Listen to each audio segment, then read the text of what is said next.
बिस्मिल्लाहिर्रहमानिर्रहीम। व्यूअर्स, आज का हमारा प्रॉब्लम है an object has weight 18 newton in air. Its weight is found to be 11.4 newton when immersed in water. Calculate its density. Can you guess the material of the object. हमने एक already article पढ़ रखा है जिसमें हमने देखा था कि अर्शमिदस प्रिंसिपल की मदद से हम किसी ऑब्जेक्ट की डेंसिटी भी फाइंड कर सकते हैं। हमने ये भी सारी ऑब्जर्वेशंस की हुई हैं और हमें पहले से भी पता है कि अगर किसी ऑब्जेक्ट को आप वाटर में लेके जाते हैं तो उसका वेट कम हो जाता है। तो यही चीज़ यहाँ पे आपको बताई गई है कि उसका एक्चुअल वेट तो 18 न्यूटन है, लेकिन जब आप उसको इमर्स करते हैं पानी में तो उसका वेट जो है 11.4 न्यूटन रह जाता है। आपने उस ऑब्जेक्ट की डेंसिटी मालूम करनी है। हम सबसे पहले इसका डाटा लिखना शुरू करते हैं। जो इन्फॉर्मेशन हमें मालूम है वो हम लिखते हैं, फिर हम देखेंगे कि कौन सा फार्मूला इसके ऊपर इस्तेमाल होना है। तो चलते हैं सोल्यूशन की तरफ।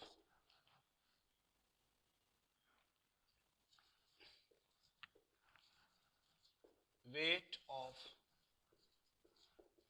ऑब्जेक्ट इन एयर, इसको हम W1 कहते हैं और वो क्या है 18 न्यूटन। उसके बाद है weight of object in water, वो उसे हम W2 कहते हैं और वो है 11.4 न्यूटन। अब चूँकि वाटर में डिप किया हुआ है तो डेंसिटी ऑफ वाटर क्या है। डेंसिटी ऑफ वाटर इस क्वेश्चन में नहीं दी हुई, आपको पहले से ही मालूम होनी चाहिए। उसको हम रो से डिनोट करते हैं और वो होती है 1000 kg पर मीटर क्यूब। ये है डेंसिटी ऑफ वाटर। हमने मालूम क्या करना है, डेंसिटी ऑफ ऑब्जेक्ट जो कि हम डी लिखते हैं ये फाइंड करनी है। स्मॉल डी भी लिख सकते हैं। अब हमारे पास जो फार्मूला है वो अगर आपको याद हो, D is equal to W1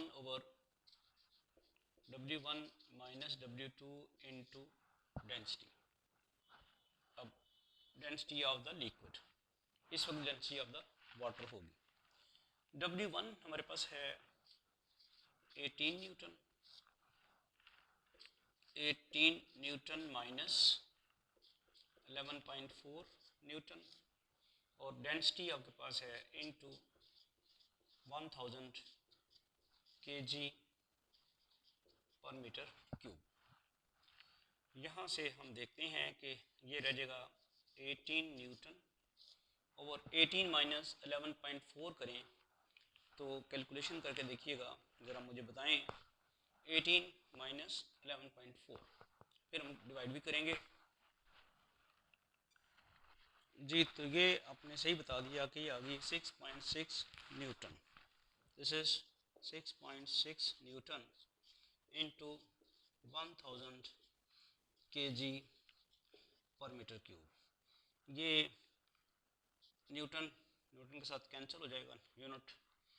अब नेक्स्ट 18 डिवाइडेड बाई 6.6 इंटू 1000 करें और वो आपके पास आंसर होगा density of the object.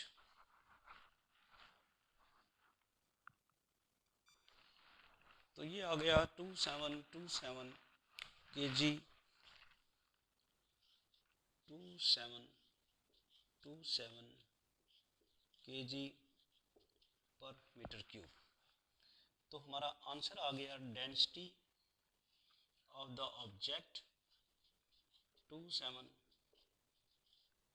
kg पर मीटर क्यूब। तो बच्चों, आपने जब आप क्वेश्चन आपके सामने आए तो उसे कंफ्यूज नहीं होना।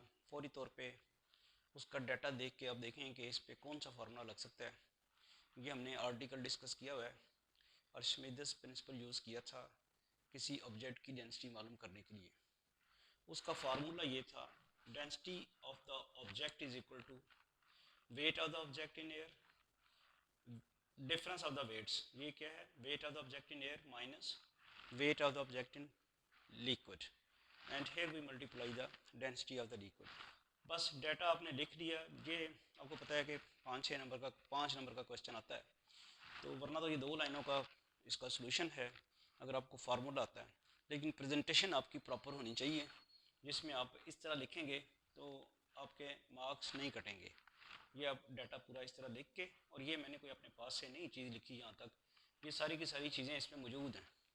क्वेश्चन की स्टेटमेंट में दी हुई है कि wait of the object in air क्या है, सिर्फ मैंने वही लिखा है और उसको W1 से डिनोट किया है, चूँकि फार्मूले में वो W1 होता है। Weight of the object in water क्या है, उसको मैंने W2 से डिनोट किया है, फार्मूले में W2 होता है। फिर फार्मूला लगाया और कैलकुलेशन आपके सामने है। होपफुली ये क्वेश्चन आपको समझ आ गया होगा। Thank you.